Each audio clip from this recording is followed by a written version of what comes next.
Good morning students. आज हम शुरू कर रहे हैं यूनिट 5 मीज़ो आयोनिक हेट्रोसाइकल्स। ये मीज़ो आयोनिक हेट्रोसाइकल्स क्या हैं? तो इनको हम इस तरह से देख सकते हैं कि शुरू में जो डेफिनेशन दी गई इसकी कि ये हैं unsaturated 5 membered betaines with an exocyclic anionic group joined to the ring through carbon atom.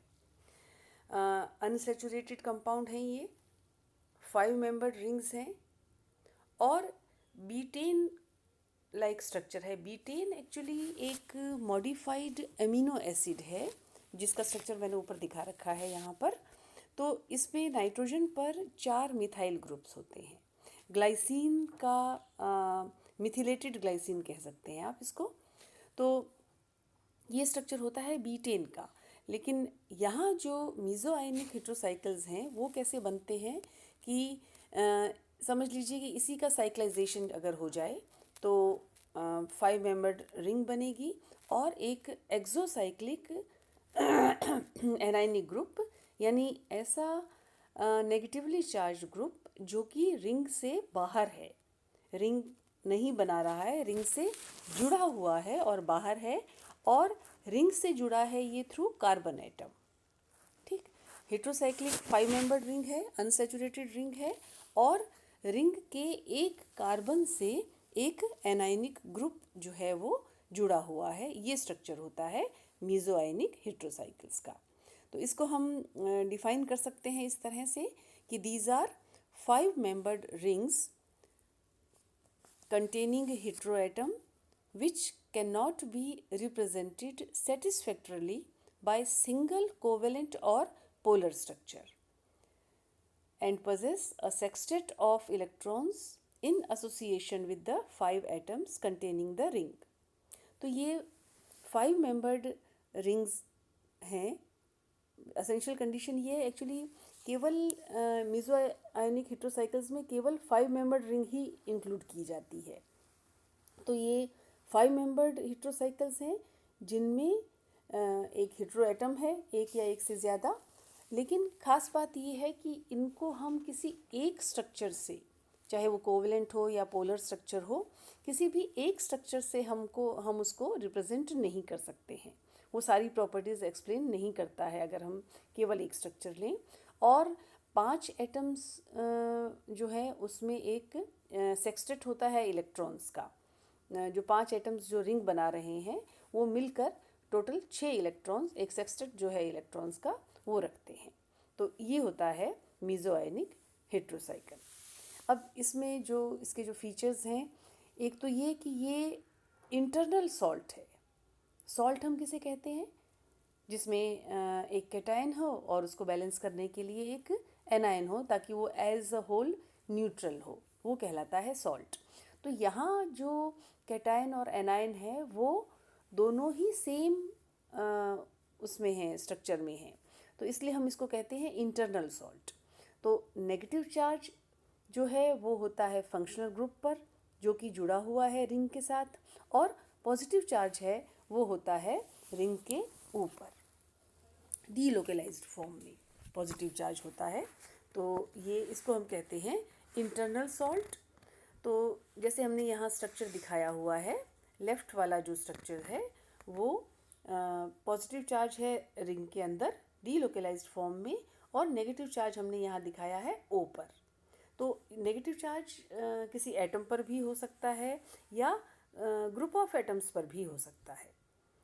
तो ये है इंटरनल सॉल्ट। राइट वाला जो है स्ट्रक्चर, वो क्योंकि वहाँ पर आप देख रहे हैं कि वहाँ भी एक कैटायन है, एक एनायन है।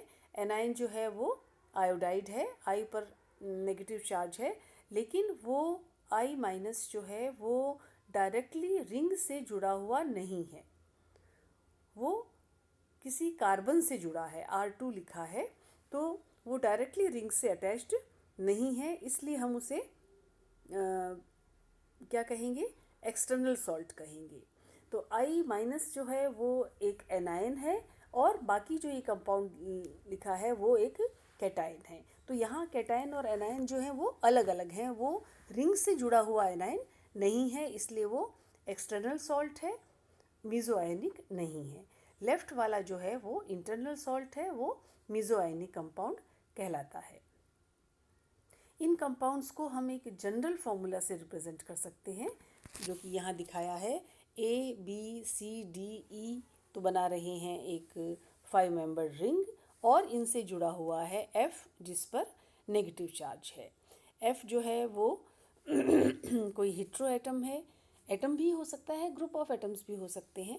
और ABCDE जो है वो या तो कार्बन है या हेट्रो एटम है। पॉजिटिव चार्ज सेंटर में है, यानी डीलोकलाइज्ड फॉर्म में चार्ज है। तो इस तरह का स्ट्रक्चर होता है मीज़ो आयनिक हेट्रोसाइकिल्स का।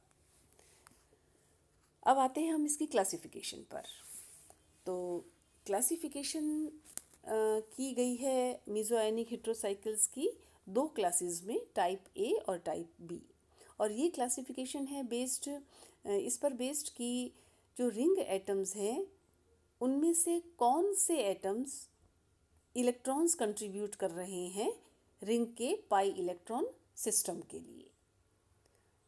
तो टाइप ए जो पहला टाइप है, टाइप ए हम उन्हें कहते हैं जहाँ पर दो नॉन एडजेसेंट एटम्स जो हैं रिंग के, वो दो दो इलेक्ट्रॉन कंट्रीब्यूट करते हैं पाई इलेक्ट्रॉन सिस्टम के लिए। एडजेसेंट नहीं होने चाहिए, पास पास नहीं होने चाहिए वो दोनों एटम्स। जैसे यहाँ स्ट्रक्चर दिखा रखा है, तो ए और सी पर दो दो इलेक्ट्रॉन्स हैं, बीच में बी आ जाता है, ए और सी पास पास नहीं है।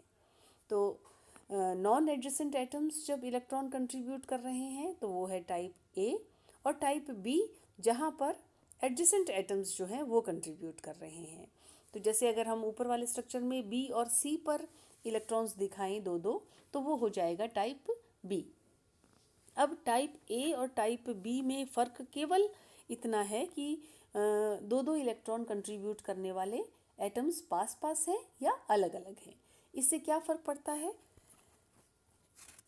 ये जो दोनों टाइप के जो क्लासेस हैं, दो क्लासेस टाइप ए और टाइप बी, ये बिल्कुल अलग अलग केमिकल प्रॉपर्टीज़ शो करते हैं। जैसे टाइप ए जो है वो mainly 1,3 dipolar cyclo addition reactions देगा, जैसा कि हम आगे जब प्रॉपर्टीज स्टडी करेंगे तो उसमें देखेंगे। और टाइप बी जो है, जहाँ पर कंट्रीब्यूटिंग एटम्स जो हैं वो पास पास है, वो बड़ी आसानी से रिंग ओपनिंग रिएक्शंस देता है।